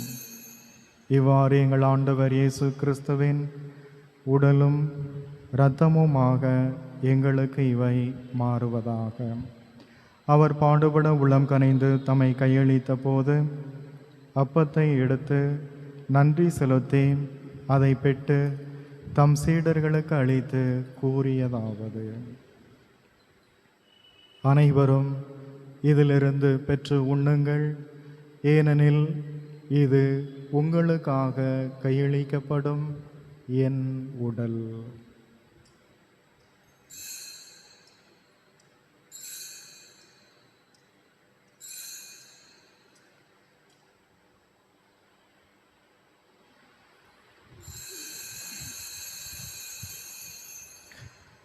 அவ்வண்ணமே இரவு விருந்தை அருந்திய பின் கிண்ணத்தையும் எடுத்து மீண்டும் உமக்கு நன்றி கூறி தம் சீடர்களுக்கு அளித்து கூறியதாவது: அனைவரும் இதிலிருந்து பெற்று பருகுங்கள், ஏனெனில் இது புதிய நிலையான உடன்படிக்கைக்குரிய என் இரத்தத்தின் கிண்ணம். இது பாவ மன்னிப்புக்கென்று உங்களுக்காகவும் பலருக்காகவும் சிந்தப்படும். இதை என் நினைவாக செய்யுங்கள்.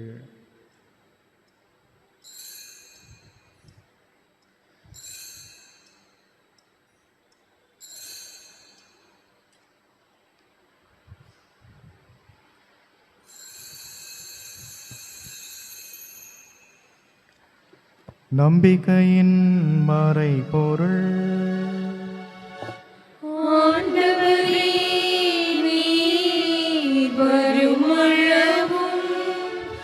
உமது இறப்பினை அறிக்கையிடுகின்றோம்,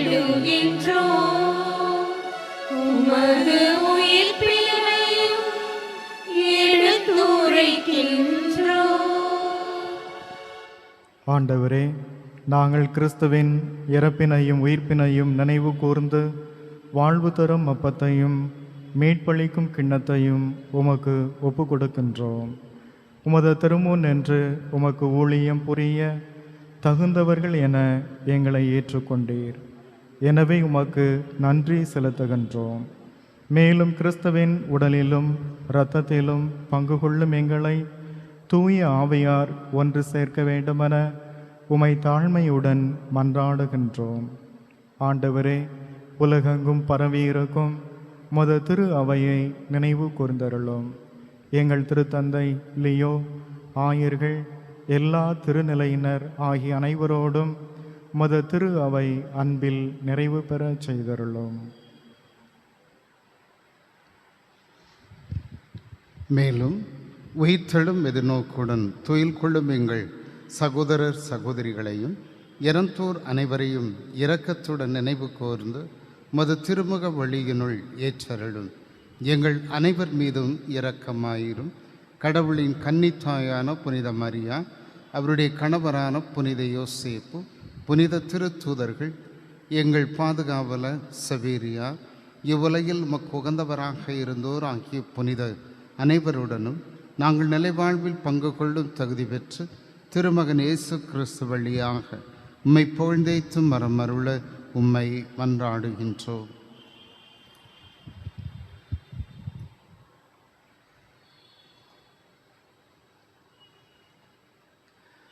இவர் வழியாக இவரோடு இவரில் எல்லாம் வல்ல இறைவனாகிய தந்தையே, தூயாவியாரின் ஒன்றிப்பில் எல்லா புகழும் ஆட்சியும் என்றென்றும் உமக்கு உரியதே.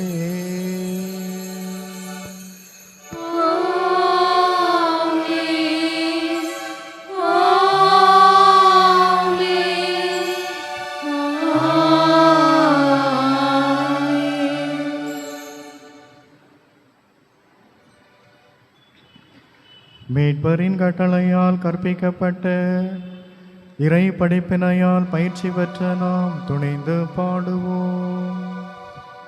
விண்ணுலகில் இருக்கின்ற எங்கள் தந்தையே, உமது பெயர் தூயது போற்றப் பெறுக. உமது ஆட்சி வருக. உமது திருவுளம் விண்ணுலகில் நிறைவேறுவது போல மண்ணுலகிலும் நிறைவேறுக. எங்கள் அன்றாட உணவை இன்று எங்களுக்கு தாரும். எங்களுக்கு எதிராக குற்றம் செய்வோரை நாங்கள் மன்னிப்பது போல எங்கள் குற்றங்களை மன்னியும். எங்களை சோதனைக்கு உட்படுத்தாதேயும், தீமையிலிருந்து எங்களை விடுவித்தருளும். ஆண்டவரே, தீமை அனைத்திலும் இருந்தும் எங்களை விடுவித்த எங்கள் வாழ்நாளில் அமைதியை கனிவுடன் அருள உம்மை மன்றாடுகின்றோம். உமது இரக்கத்தின் உதவியால் நாங்கள் பாவத்திலிருந்து எப்போதும் விடுதலை பெற்று யாதொரு கலக்கமும் இன்றி நலமாயிருப்போமாக. நாங்கள் எதிர்நோக்கி இருக்கும் பேரின்பத்திற்காகவும் எம் மீட்பராம் இயேசு கிறிஸ்துவின் வருகைக்காகவும் காத்திருக்கின்றோம். ஆட்சியும் வல்லமையும் மாட்சியும் என்றென்றும் உமதே. ஆண்டவராகிய இயேசு கிறிஸ்துவே, அமைதியை உங்களுக்கு விட்டுச் செல்லுகிறேன், என் அமைதியையே உங்களுக்கு அளிக்கிறேன் என்று முத திருத்தூதர்களுக்கு மொழிந்தீரே. எங்கள் பாவங்களை பாராமல் முத திரு அவையின் நம்பிக்கையை கண்ணோக்கி முத திருவுளத்திற்கு ஏற்ப அமைதியும் ஒற்றுமையும் அளித்தருள்வீராக. என்றென்றும் வாழ்ந்து ஆட்சி செய்கின்றவர் நீரே. ஆண்டவருடைய அமைதி உங்கள் அனைவரோடும் இருப்பதாக.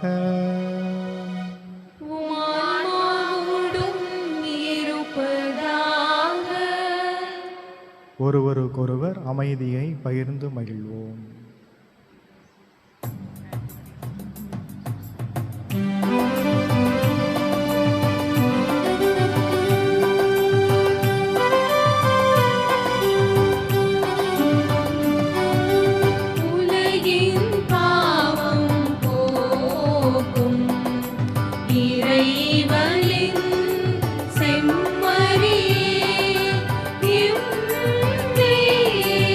இரக்கம் வையும்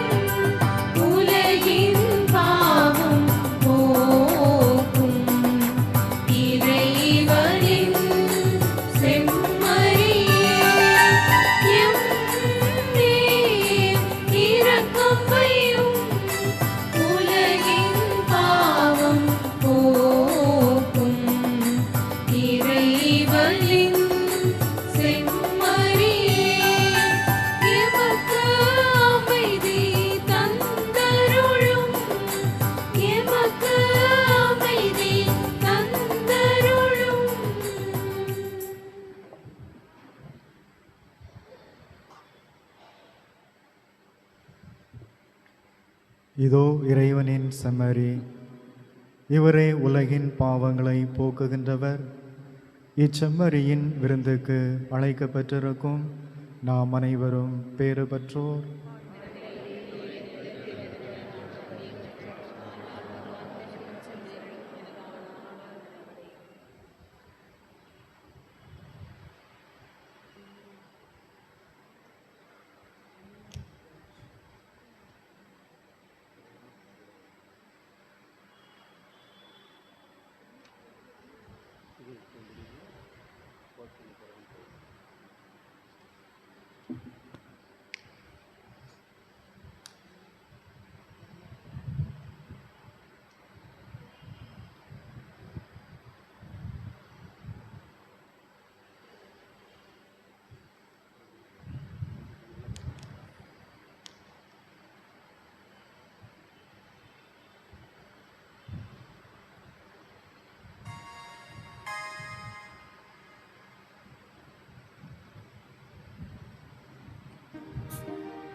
நீயே என் கோவில் ஆண்டவரே, உன்னில் நிலையாக வாழ்வேன் ஆசையிலே.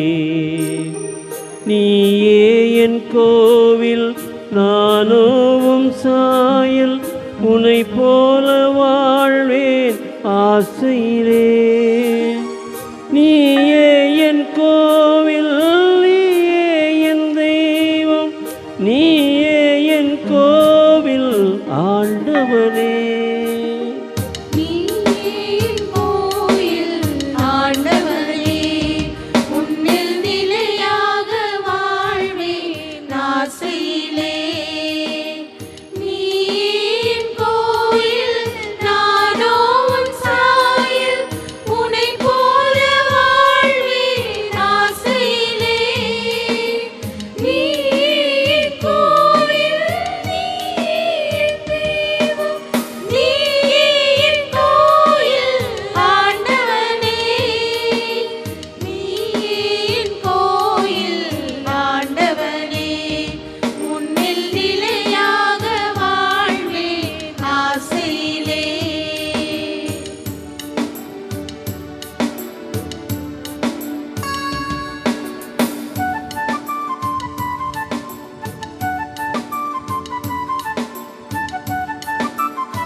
செயலுள்ள நம்பிக்கையில் உன்னை பார்க்கிறேன், வாழ்க்கையை வழிபாடாய் உன்னை பார்க்கிறேன்.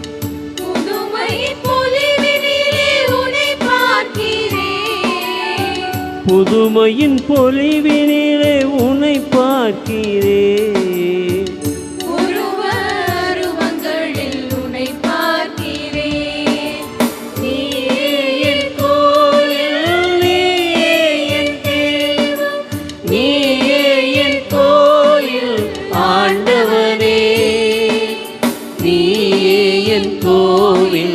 ஆண்டவனே, உன்னில் நிலையாக வாழ்வேன் ஆசையிலே.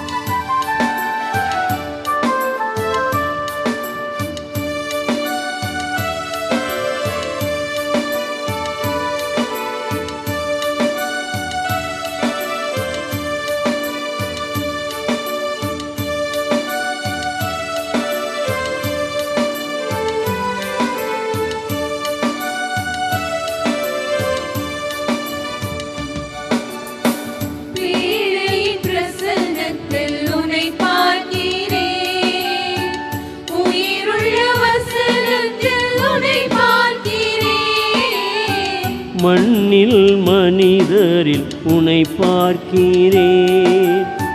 தாய்மையின் நேசத்திலே உனை பார்க்கிறேன்.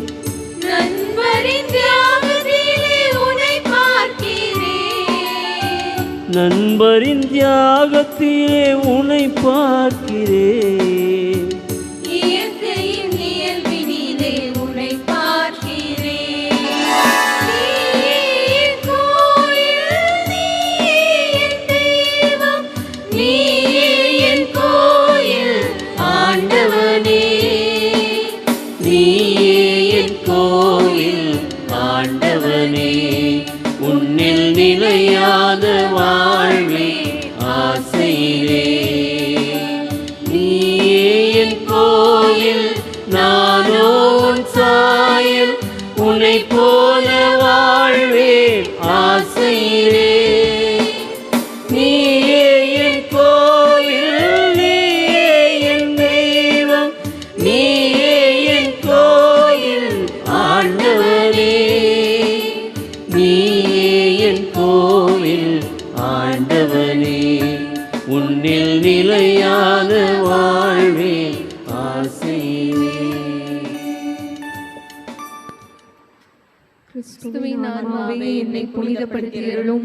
கிறிஸ்துவின் திருவுடலே என்னை மீட்டருளும். கிறிஸ்துவின் திரு ரத்தமே எனக்கு எழுச்சியூட்டியருளும்.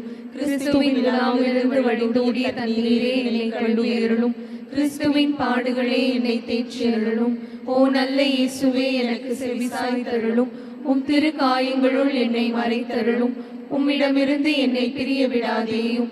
தீய பகைவரிடமிருந்து என்னை காத்தருளும். எனது இறப்பின் வேளையில் என்னை அழைத்தருளும். உம்மிடம் வர எனக்கு கட்டளையிட்டருளும். உம் புனிதர்களோடு எக்காலமும் உம்மை புகழச் செய்தருளும். ஆமென். யூபிலி ஆண்டு ஜெபம். விண்ணக தந்தையே, உம் திருமகனும் எம் சகோதரருமான இயேசு கிறிஸ்துவில் நீர் எங்களுக்கு வழங்கிய இறை நம்பிக்கையும் தூய ஆவியாரால் எம் இதயங்களில் பற்றி எரியும் பிறரன்பு சுடரும் உமது அரசின் வருகைக்காக ஆசீர்வதிக்கப்பட்ட எதிர்நோக்கை எம்மில் மீண்டும் தட்டி எழுப்புவதாக.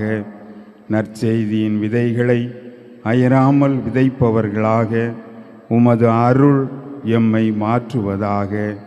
அவ்விதைகள் மானுடத்திற்குள்ளும் பிரபஞ்சம் முழுவதிலும் மாற்றத்தை ஏற்படுத்தி தீமையின் ஆதிக்கம் மறைந்து உமது மாட்சி முடிவின்றி ஒளிரும்போது உறுதியுடன் எதிர்பார்க்கும் புதிய விண்ணகத்தையும் புதிய மண்ணகத்தையும் ஏற்படுத்துவதாக.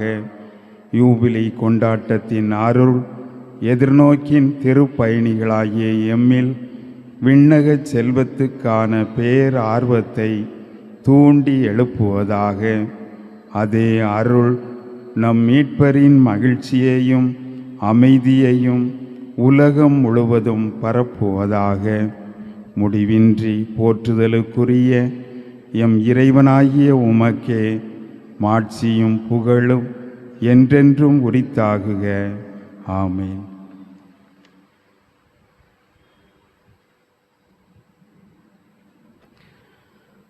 ஆண்டவர் இயேசு கிறிஸ்துவில் அன்பு நிறைந்த சகோதர சகோதரிகளே, தூய சவேரியாருடைய அருள் காவலில் வாழ்ந்து வருகிற அன்பு நிறைந்த பிள்ளைகளே, உங்கள் அனைவருக்கும் இயேசுவின் இனிய நாமத்தில் அன்பு கலந்த வணக்கத்தையும் வாழ்த்துக்களையும் மீண்டும் ஒரு முறை அன்போடு தெரியப்படுத்திக் கொள்வதிலே மகிழ்ச்சி அடைகிறேன்.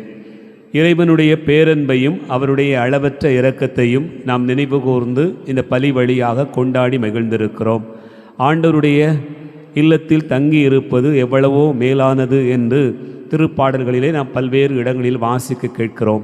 வேற்றிடங்களில் வாழுகிற 1000 நாட்களை காட்டிலும் என் ஆண்டவரின் ஆலய முற்றத்தில் தங்கியிருக்கும் ஒரு நாளே மேலானது என்று திருப்பாடலின் ஆசிரியர் சொல்லுகிறார். வேறு எங்கும் நான் வாழ்வதை விடவும் என் ஆண்டவருடைய ஆலய முற்றத்தில் வாயிற்காப்பாளனாய் இருப்பது எவ்வளவோ மேலானது என்று அதே போல திருப்பாடல்கள் நமக்கு சொல்லுகிறாது. அவ்வளவாய் ஆண்டவருடைய ஆசீர்வாதங்களை, அவருடைய அளவற்ற இரக்கத்தை நாம் அதிகமாய் பெறுகிற இடம் ஆலயம் என்பதை இந்த நாளிலே அறிகிறோம்.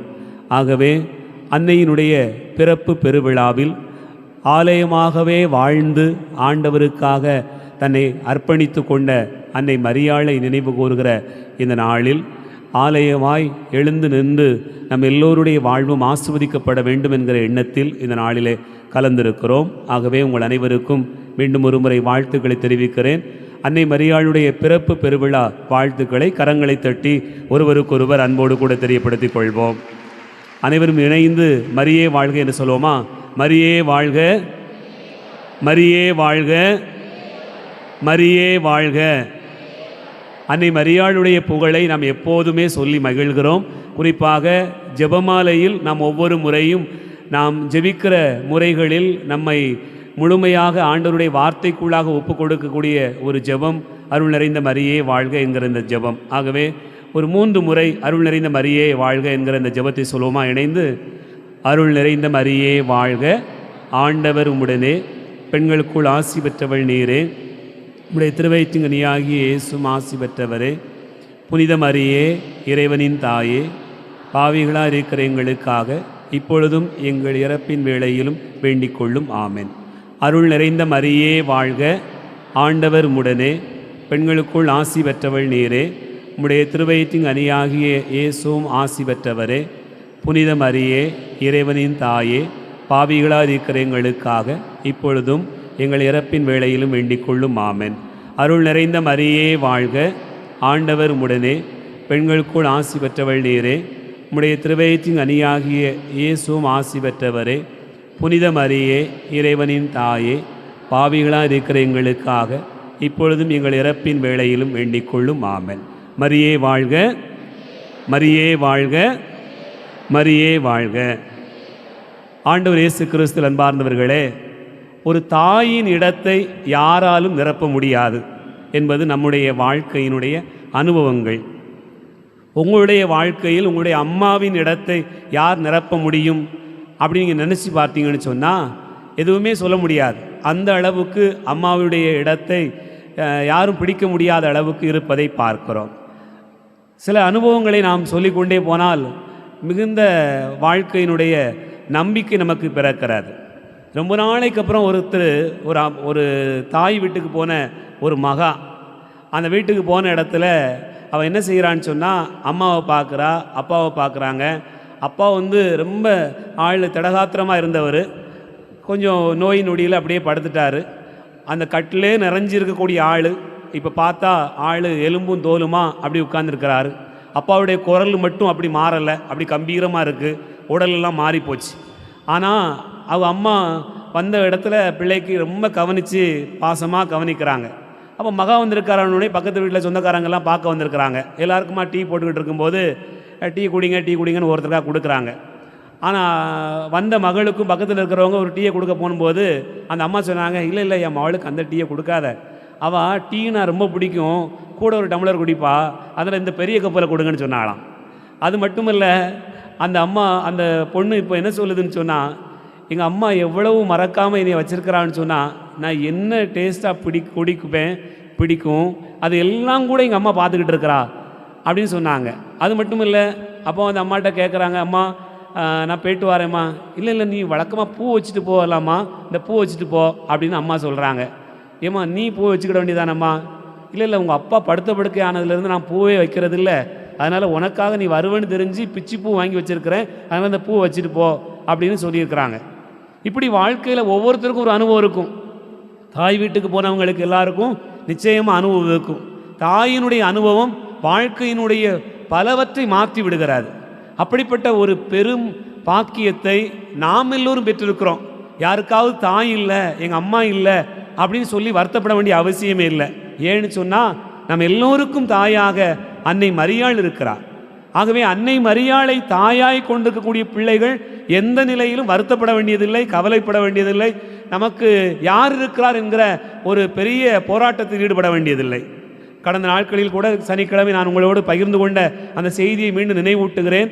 உள்ளவர் எல்லோருக்கும் உதவி செய்வதற்கு உலகத்தில் 1000 பேர் உண்டு, இல்லாதவர்களுக்கு உதவி செய்வதற்கு உலகத்தில் ஒரே ஒருவர் உண்டு, அது அன்னை மரியாள் என்று நான் உங்களோடு பகிர்ந்து கொண்டேன்.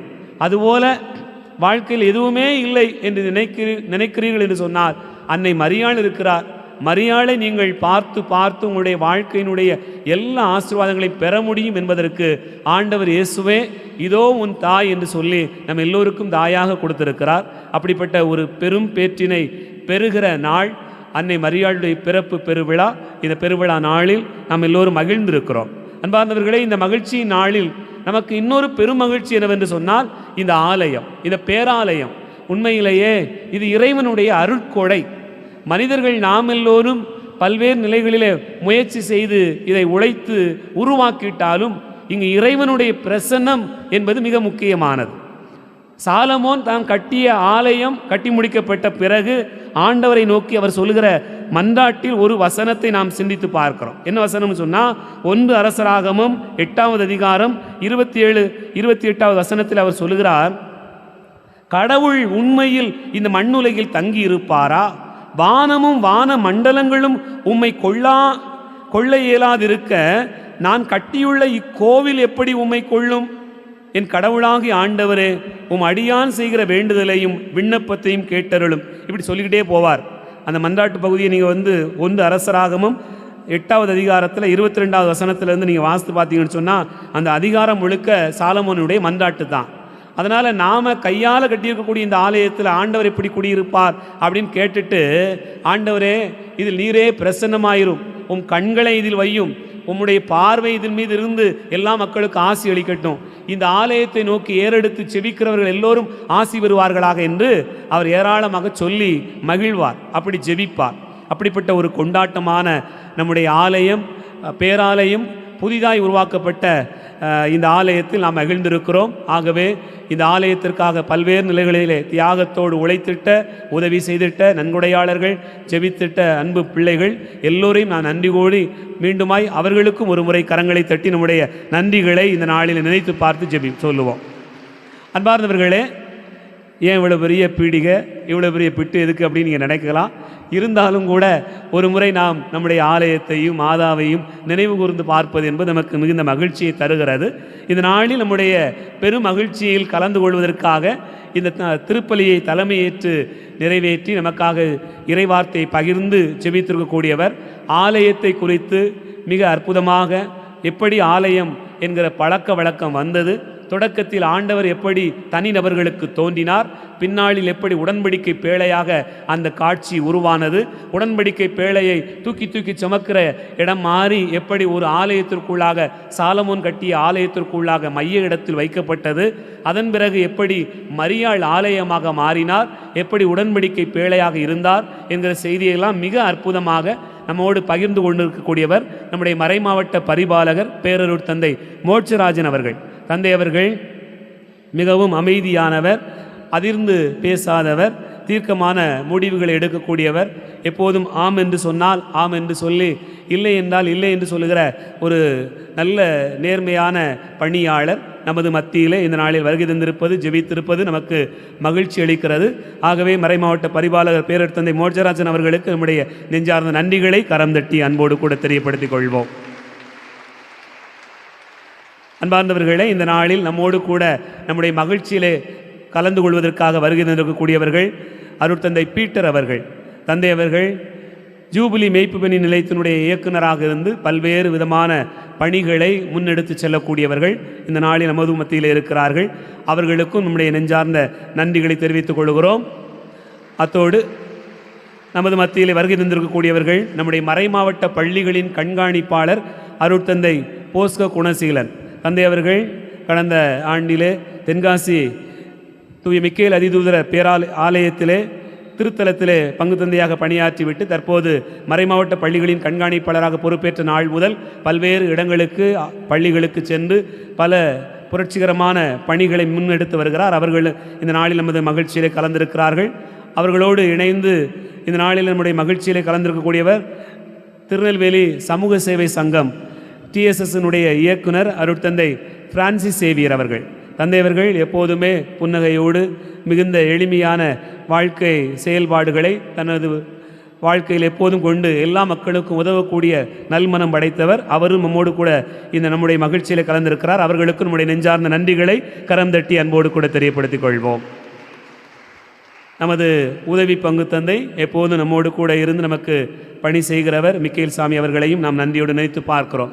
அன்பார்ந்தவர்களே, இந்த நாளில் இந்த திருப்பலி முடிந்த பிறகு உங்கள் அனைவருக்கும் இரவு உணவு ஏற்பாடு செய்யப்பட்டிருக்கிறது. நமது திருப்பணி குழுவினர் மிக அற்புதமான முறையில் பல்வேறு நிலைகளிலே இந்த உணவுக்கான ஏற்பாடுகளை செய்திருக்கிறார்கள். பலர் நன்கொடை கொடுத்து உதவி செய்திருக்கிறீர்கள். பலர் தன்னார்வத்தோடு இந்த விழா இவ்வளவு சிறப்பாக நடைபெற வேண்டும் என்பதற்காக திருப்பலியிலே கலந்திருக்கிறீர்கள். ஆகவே இளையோர், அன்பியத்தில் இருக்கக்கூடிய இறைமக்கள், மண்டல வழிகாட்டிகள், அன்பிய பொறுப்பாளர்கள் என்று மிக திரளான பேர் இந்த நாளிலே பல்வேறு நிலைகளிலே உதவி செய்து இந்த நாளை பொருளுள்ள விதத்தில் மாற்றியிருக்கிறீர்கள். ஆகவே எல்லோருக்குமாக மீண்டும் ஒரு முறை கரங்களை தட்டி நம்முடைய நெஞ்சார்ந்த நன்றிகளை அன்போடு தெரியப்படுத்திக் கொள்வோம். அன்பார்ந்தவர்களே, ஒரு ஆலயம் எவ்வளவு முக்கியமானது, நம் வாழ்வில் எவ்வளவு முக்கியமான இடத்தை பெறுகிறது என்பதை நாம் அறிவோம். அதுபோல மரியாளை நோக்கி, ஆலயமாய் வாழ்ந்த தாயை நோக்கி நாம் ஏறெடுக்கிற போது நம்முடைய செபமும் கேட்கப்படும். ஏனென்றால் கானாவூர் திருமணத்தில் அப்படி கேட்டபோது நிறைவாய் கொடுக்கப்பட்டது. அன்னை மரியாள் அழைக்கப்பட்ட போது ஆசீர்வாதம் பெருகியது. அதுபோல நம்முடைய வாழ்விலும் மரியாளை கண்முன் கொண்டு இந்த பேராலயத்தில் எப்போதும் ஆண்டவருடைய அருளுக்காக மன்றாடுவோம். நம்முடைய பாதுகாவலர், நம்முடைய ஞான தந்தை தூய சவேரியார் நமக்கு எல்லா வழிகளிலும் நமக்கு ஆசீர்வாதங்களை அளித்தருவார். அந்த நம்பிக்கையிலே தொடர்ந்து ஜெபிப்போம். இறைவன் நம் அனைவரையும் ஆசீர்வதிப்பாராக.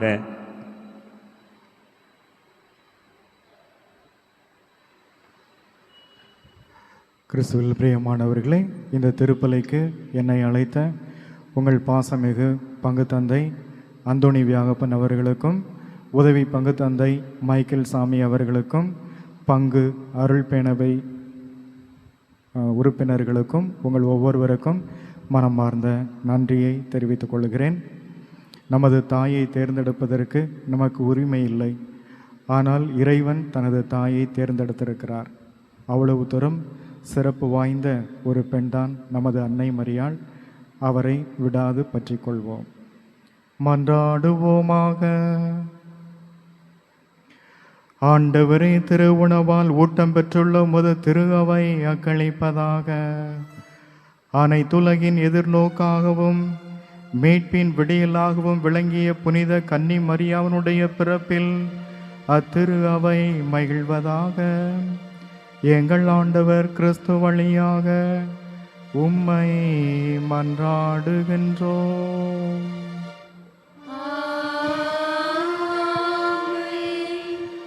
ஆண்டவர் உங்களோடு இருப்பாராக.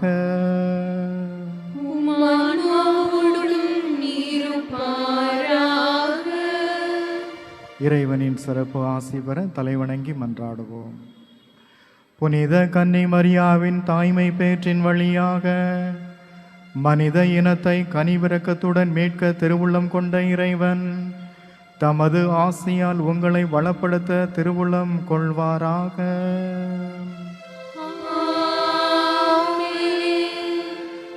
அவர் வழியாக வாழ்வின் காரணரை அடைய தகுதி பெற்ற நீங்கள் அவரது பாதுகாவலை என்றும் எங்கும் உணர்வீர்களாக.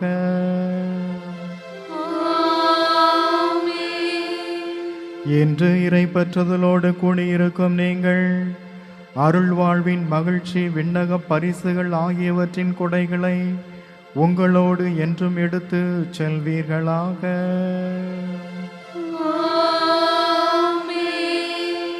எல்லாம் வல்ல இறைவன் தந்தை, மகன், தூயாவின் ஆசி உங்கள் மீது இறங்கி உங்களோடு என்றும் தங்குவதாக.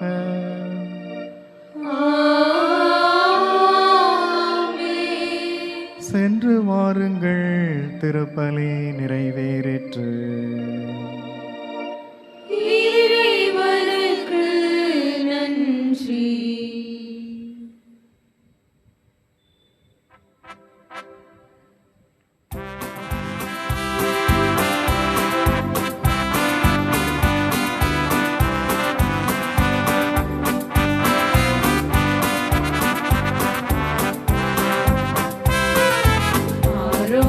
ஆரோக்கியமாதாவே, உமது புகழ் பாடி துதித்திடுவோம்.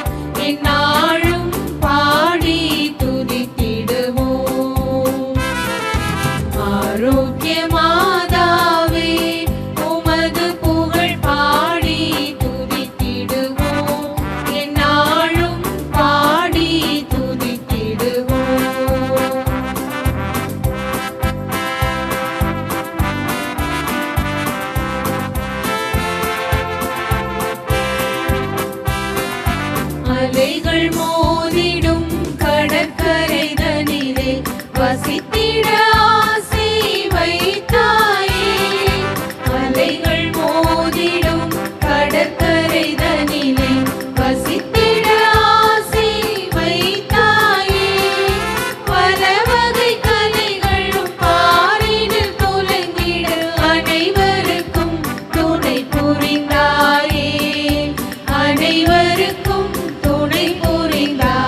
ஆண்டவருடைய தூதர் மரியாளுக்கு தூதுரைத்தார்.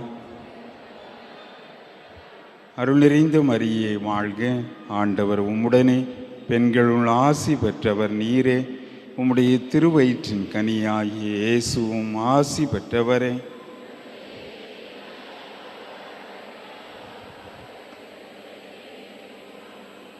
இதோ ஆண்டவருடைய அடிமை. அருள் நிறைந்த மரியே வாழ்க, ஆண்டவர் உம்முடனே, பெண்களுள் ஆசி பெற்றவர் நீரே. உம்முடைய திருவயிற்றின் கனியாகிய இயேசுவும் ஆசி பெற்றவரே.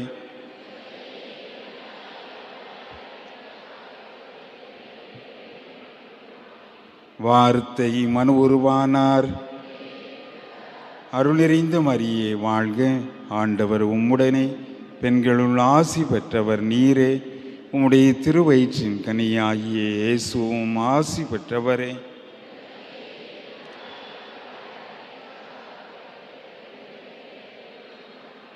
கிறிஸ்துவின் வாக்குறுதிகளுக்கு நாங்கள் தகுதி உள்ளவர்களாகும்படியாக ஜெபிப்போமாக. இறைவா, தேவதூதர் அறிவித்தபடியே உம்முடைய திருமகன் இயேசு கிறிஸ்து மனிதனானதை நாங்கள் அறிந்துள்ளோம். அவருடைய பாடுகளினாலும் சிலுவையினாலும் நாங்கள் அவருடைய உயிர்ப்பின் மேன்மையை அடையும் பொருட்டு எங்கள் உள்ளங்களில் உமது அருளை பொழிய வேண்டும் என்று எங்கள் ஆண்டவராகிய அதே இயேசு கிறிஸ்துவின் வழியாக மன்றாடுகிறோம். ஆமீன்.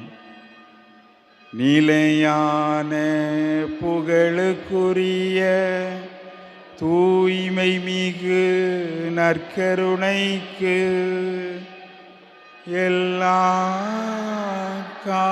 காலமும் ஆராதனையும் புகழும் போற்றியும் மாட்சிமையும் உண்டாக கடமையே. புனித ஆரோக்கிய அன்னையே,